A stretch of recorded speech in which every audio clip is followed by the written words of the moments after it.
මේ ආතල් එක මම චූටි කාලේ ගත්ත ආතල් එක. හැබැයි අද කාලේ ගොඩක් දරුවන්ට මේ ආතල් එක ගන්න දෙමාපියෝ ඉඩ දෙන්නේ නැහැ. මොකද සෙම කියයි උණ කියයි පහුදාට නාගවිල්ල යන්න ඕන කියයි නැත්තම් පහුදාට හොස්පිටල් යන්න වෙයි කියයි සෙම කියයි. එහෙම නැහැ. පරිසරයත් එක්ක තමයි ළමයින්ව හදන්න ඕන.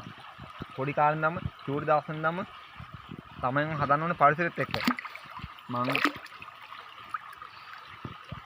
මගේ රූපේ දිහා බලලා මුකුත් කියන්න එපා. නමුත් මේ පොඩි ගාගේ රූපේ දිහා බලලා මේ ගලන ඇලපාරක අපේ ඉදම කෙරුවා තියෙන ගලන ඇලපාරක අද හොරු වෙලා තියෙන වැවේ ඒ ඇලපාරේ ළමයාවත් තියාගෙන ළමයාට පීනන්න කරන්න චුට්ට පොඩි කන්නම් ඇල පරිසරයත් එක්ක ඉන්න පුරුදු කරන ගාම මට වීඩියෝ එකක් ගන්න හිතුණා මම ගත්තා. ඉතින් මම බුලත්තට කාලා පිස්සෙක් වගේ කියලා ඔයාලා බයි මට බයින්න එපා. මේකේ අර්ථය තේරුම් ගන්න ළමයින් හදන්න ඕන අපි සුභා ධර්මයත් එක්ක ඒකට බැඳිලා යන්න. නැතු වුණාම තමයි සුභා ධර්මයට ආදරය කරන්නේ නැති ගස් කොළන් කපලා විනාශ කරන පරිසරය විනාශ කරන හොරු කුඩු බිස්නස් කරනවා බිහි වෙන්නේ. අපි චූටි කාලේ ඉඳන් දෙමාපියෝ හැටියට පොඩි ළමයෙක්ව හදන්න ඕන සුභා ධර්මයත් එක්ක එකට යන්න. එකට බැඳිලා යන්න. සුභා ධර්මයට ආදරය කරන ඇල දොලට ගංගා වලට යව් අමුණු වලට ගහට කොළට ආදරය කරන මිනිස්සෙක් කවදාවත් හොරෙක් මංකොල්ලකාරයෙක් වෙන්නේ නැහැ. මෙන්න බලන්න මම මේ ඔන්නාට පේනවද දන්නේ බලන කටේ පේනවද දන්නේ මේ අලපාරක ඉන්නේ. මෙන්න බලන්න වතුර ගලා යනවා මේ වතුර ගලනවා වගේ වාට පේනවද දන්නේ මම වීඩියෝ එක අල්ලන්නේ පොඩි ෆෝන් එකකින් පොඩි විවෝ නෝමල් අඩු ගානක් දීලා ගත්ත චූටි ෆෝන් බයි ලොකු වටිනාකමක් තියෙන ෆෝන් එකක් නෙමෙයි. එහෙම ෆෝන් එකේ වීඩියෝ කරන්නේ. ඉතින් අපි ලොකු සල්ලිකාර මිනිස්සුනේ මේ. හැබැයි අපි හදන්නේ දරුවෝනේ.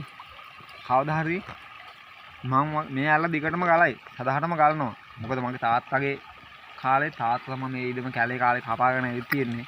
ඒ කාලෙත් මේ ඇල්ල ගලලා තියෙනවා මේ විදිහටම. අපිත් මේ වගේ වයසදී මේ ඇලේ සෙල්ලම් දාලා තියෙනවා මෙහෙම තාත්තත් එක්ක. ඉතින් මේ ඇල නතර වෙන්නේ නැහැ. බැවෙන් ගලන මේ ඇල නතර වෙන්නේ අපි මැරලා යනවා. නමුත් මේ ළමයි දවසක මෙහෙම පුරුදු කරපුවාම මේ ළමයි හම්බෙච්ච දවසකට බැඳලා ඒ ළමයාටත් මෙහෙම ඇවිල්ලා පුරුදු කරයි. සුභා ධර්මෙත් එක්ක ඉන්න. මේ බලන්න මේ පොඩි කායේ මූණ දිහා. සුභා ධර්මයට තියෙන වතුරට තියෙන ආසාව. අපි එහෙම පුරුදු කරනවා. මේ දැන් හන්දෑවේ 3:00 ඒත් මම බය නැතුව ළමයා වැලට දැම්මේ.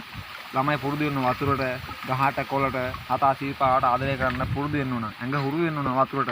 සෙම කැස්ස උණ කියලා ඒවා හැදෙයි කියලා අපි බයේ ළමෙක්ව වතුරකට දාන්න නැතුව හරියන්නේ නැහැ. හදිසියේ දවකට නාන්න ගිහිල්ලා ලොකු වෙච්ච කාලෙක ළමෙක් යාළුවෝ නාන්න ගිහිල්ලා යාළුවෙක් ගිලෙන්න ගියොත් එහෙම තැනලා ගන්න පුරුදු වෙන්න ඒ පොඩි කාලේ ඉඳන් අල්ලකට හරි බහැලා තියෙන්න ඕන. මං කියන දේ වැරදි නම් වැරදි කියලා කමෙන්ට් එකක් දාන්න පුළුවන් නම්.